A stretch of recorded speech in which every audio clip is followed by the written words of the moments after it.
You're gonna need a bigger boat. What's up, shark friends and fans? So we are 29 days out from Shark Week, which is one of my favorite times of the year because I love sharks. I'm obsessed with sharks. I've been probably obsessed with them since I first saw Jaws, however many years ago that was. And ever since I've known about Shark Week, I watch it every year. I take every opportunity I can to watch every single show, and sometimes I rewatch them in my free time. But I wanted to dedicate this video to my favorite movie, one of my favorite movies, top 5, to Jaws, which is what started this whole thing for me and for a lot of other people like marine biologists and filmmakers and everybody else out there who found the magic and the terror of sharks to just be unbearably amazing.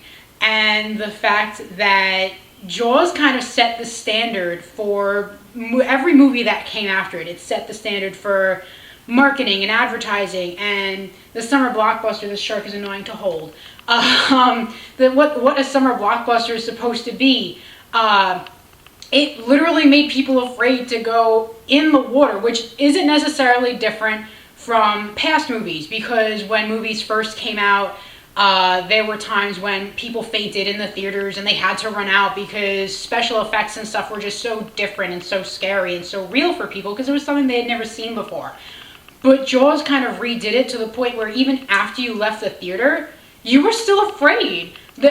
To this day, and this is probably because I watched Jaws when I was a little too young. It's it's a PG movie, but at the time there were no PG-13 ratings, and I guess it didn't rate an R rating for whatever reason, even though there's a good amount of gore in it. But I watched these movies probably when I was a little too young. I was probably like 8 with my sister. She was 6 or 7 or whatever, and an aunt who won't be named allowed us to watch all 4 movies, and I had nightmares. We went out on boats. I was afraid to get in the water. It was just ridiculous. But from there, I've really grown to love and appreciate sharks, and I go shark diving now every opportunity I can. I won't free dive, even though I would like to, because I'm a little afraid of the ocean still. But they're really just amazing creatures. And, you know, I could go on and on about different facts and stuff about Jaws and the book that it came from. The fact that the shark, who was named Bruce, the mechanical sharks, constantly broke and they didn't work, and Steven Spielberg thought this was going to be his last movie ever made because they were over budget and the movie production ran for too long.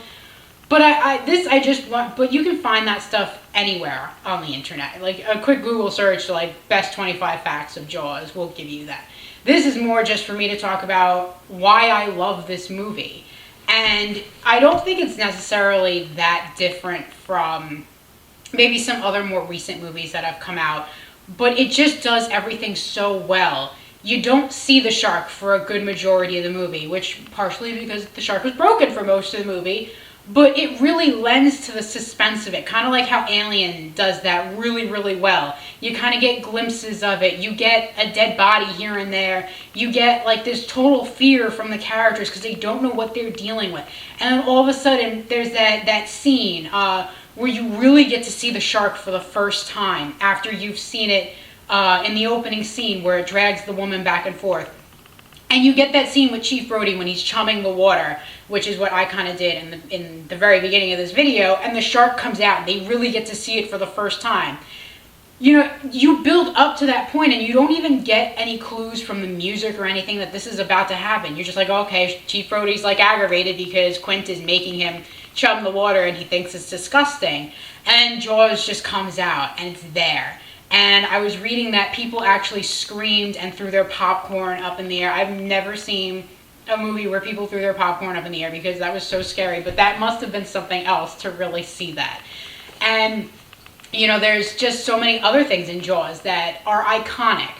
Not just the shark, but the score of the movie. You know, it's 2 notes, I believe, an E and an F. And you can play that anywhere. And people will be like, oh, that's Jaws. Or if they're in the ocean, now they're scared because they hear the Jaws theme. Even in pools, like you can play that in a pool and people will get anxious because that's just how powerful those 2 notes are. And it even Steven Spielberg thought it was ridiculous, but it really helped to make this movie what it was. And I mentioned earlier that, one of the best parts of the movie where you don't see the shark is the very beginning when the girl goes in the water and she's swimming and the shark grabs her. You don't see the shark, you just see her being jerked back and forth, and that was actually a whole big thing with a bunch of divers who were shaking her and pulling her, and she actually, I believe, like almost drowned or like was struggling to breathe during that. So some of her terror might actually be real, but there on Rotten Tomatoes, they actually rate that opening scene as the number one scariest opening scene of any movie ever. And that's over the original Carrie, Scream, the original It, the original Texas Chainsaw Massacre, Dawn of the Dead from 2004. So if you're interested, that is on Rotten Tomatoes. You can go on there and you can Google that. But Jaws is just such an iconic movie, and you really can't understand where movies came from unless you've seen this, because this kind of created what the horror franchise or the suspense franchise is really supposed to be.